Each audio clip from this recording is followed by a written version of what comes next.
darling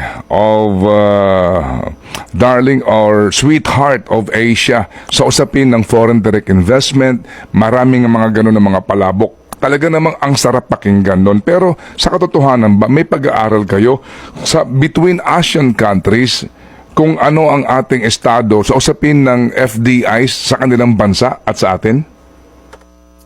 Alam niyo ba, Sir Ted, na yung totoong darling ng ASEAN countries pagdating sa investments ay hindi Pilipinas kung hindi Vietnam. Napakaraming mga investors ang pinipiling mag-invest sa Vietnam at may kinalaman halimbawa yung trade war ng US at China at maraming mga investors sa China ang lumipat sa Vietnam.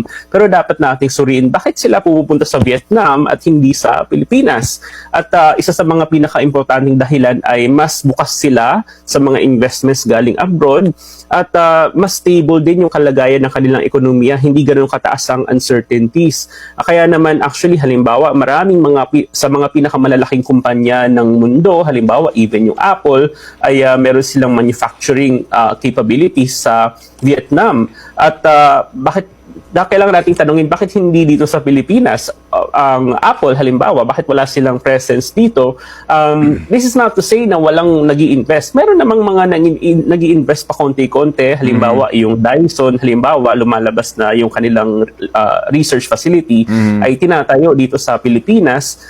Pero bakit ang konti compared sa Vietnam? Anong meron sa Vietnam na wala sa Pilipinas? Yun yung dapat nating suriin at aralin pa. Oo, pero sa ating kasi sa Asian medyo mas malawak-lawak yun, ano? Sa Asian counterparts natin, so sabihin ng FDI, meron na ba kayong study kung pang-ilan ang Pilipinas kapag pinag-uusapan natin yung laki ng foreign direct investment?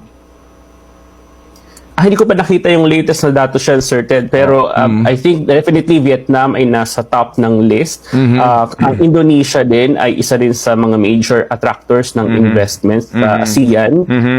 Pero ayun actually dati sa mga nakalipas na taon, mas marami sa Pilipinas, kaya lang parang napag-iwanan tayo. At halimbawa sa Vietnam kasi ay yung labor cost ay mas mababa din at yung mga regulation ay mas maluwag pagdating sa mga foreign investments. Thanks for watching Part Neil TV channel. Please subscribe my YouTube channel. Follow, like, comment, and share.